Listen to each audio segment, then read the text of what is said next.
A gente sabe que acelerar o metabolismo não tem nada a ver com o número de refeições que você faz.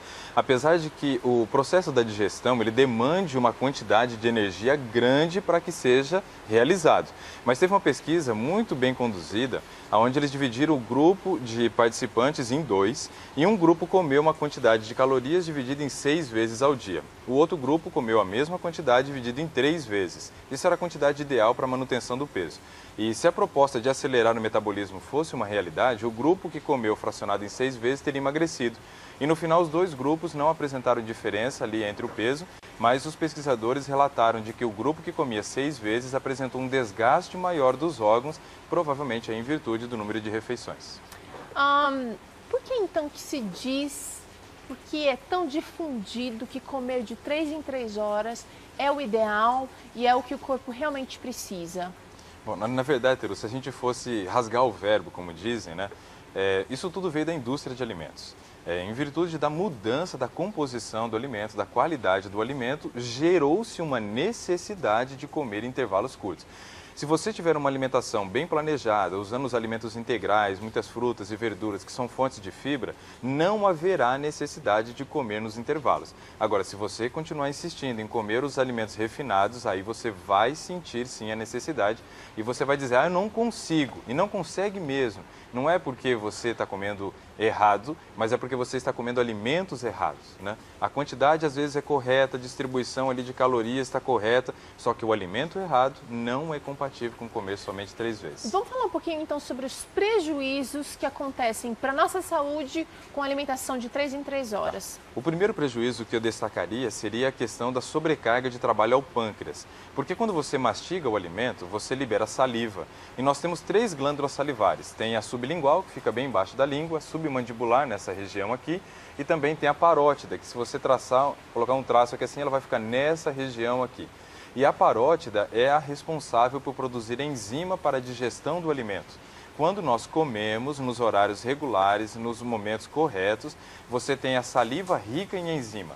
Mas em intervalos curtos, não deu tempo de você repor a saliva. E aí você não tem a amilase salivar, o que vai gerar uma sobrecarga de 40% de trabalho ao pâncreas, te favorecendo a se tornar um diabético no futuro. Esse seria o primeiro ponto que eu destacaria. Tem outros além desse daí.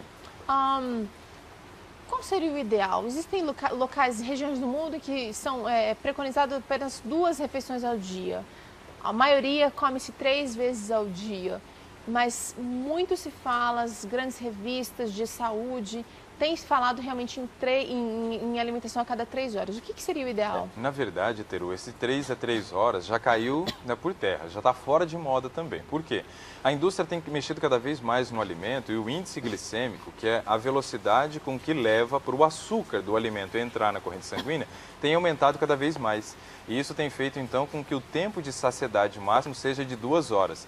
Então, hoje, o programa de alimentação, preconizado por uma boa parte dos nutricionistas, não querendo dizer que isso seja o ideal, tem sido o seguinte: comer às 7 da manhã, 9 da manhã e 11 da manhã. 1 da tarde, 3 da tarde, 5 da tarde, 7 da noite e 9 da noite, o que daria aí 8 refeições ao dia. Uau. O ideal é você fazer o menor número de refeições possíveis, entre 2 e 3, né?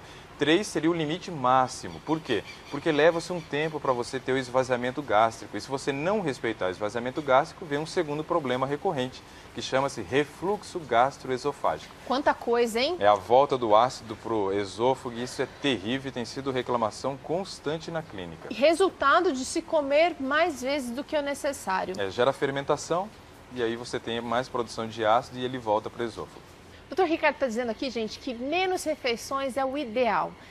Eu tenho um dado aqui que diz o seguinte: quanto menos refeições, menor a produção do cortisol, que é um hormônio que produz gordura enquanto a gente dorme, no músculo, né, enquanto a gente dorme. Esse seria talvez um dos benefícios, um dos grandes benefícios de não se comer muitas vezes ao dia? Então, Teru, quando a gente pensa no cortisol, ele é um grande vilão da saúde, talvez o maior vilão. E o cortisol, ele é um hormônio que desencadeia a fome. Então, quando você come uma alimentação inadequada, de absorção rápida do carboidrato, vai te gerar fome nos intervalos. E quem desencadeia essa fome é o cortisol, que aumenta a produção do glucagon, que é o hormônio que faz o papel contrário da insulina. Então, quanto menos vezes você comer, menos vai ser a sua produção de cortisol. E o cortisol realmente ele produz gordura enquanto você dorme. Então não é uma boa opção. E o problema não é só produzir gordura, é que ele produz gordura queimando músculo. Então você usa o músculo como matéria-prima para produzir gordura. Bom, então está desmistificando um outro mito da alimentação de 3 em 3 horas, que é o seguinte: você não deve deixar o seu organismo tanto tempo sem comer, porque daí ele entende que da próxima vez que for a refeição você vai ter que abrir a boca bem grande para comer muito. Quer dizer, o consumo de alimentos aumentaria em quantidade. Você está dizendo exatamente o contrário. O alimentar-se mais vezes ao dia gera mais fome, é isso? Gera mais fome. Tem um trabalho que foi publicado agora, esse ano, mas ele foi já feito ano passado, na República Tcheca. E foi extremamente interessante porque eles dividiram o grupo de pessoas em dois e os grupos eles giravam. Então o grupo que estava comendo aquela quantidade de calorias dividida em 6 vezes, passou em algum momento a comer a mesma quantidade de calorias só em 2 vezes ao dia, café da manhã e almoço. Então os grupos trocaram e os 2 grupos emagreceram mais no momento que comiam só 2 vezes ao dia. E quando você olha os resultados, é extremamente interessante você ver a questão do glucagon, porque o glucagon é o hormônio que gera fome. E no grupo que comia 6 vezes ao dia, ele aumentou em relação antes do início do trabalho. E o grupo que comia só 2 vezes diminuiu de forma absurda. Então, quer dizer, comer bom volume de calorias e alimentos, né, em grandes refeições é muito mais interessante do que comer pequenos volumes, muitas vezes ao dia. O Vida e Saúde tem falado muito sobre esse assunto aqui. Vira e mexe a gente traz esse assunto de volta porque é uma dúvida muito recorrente.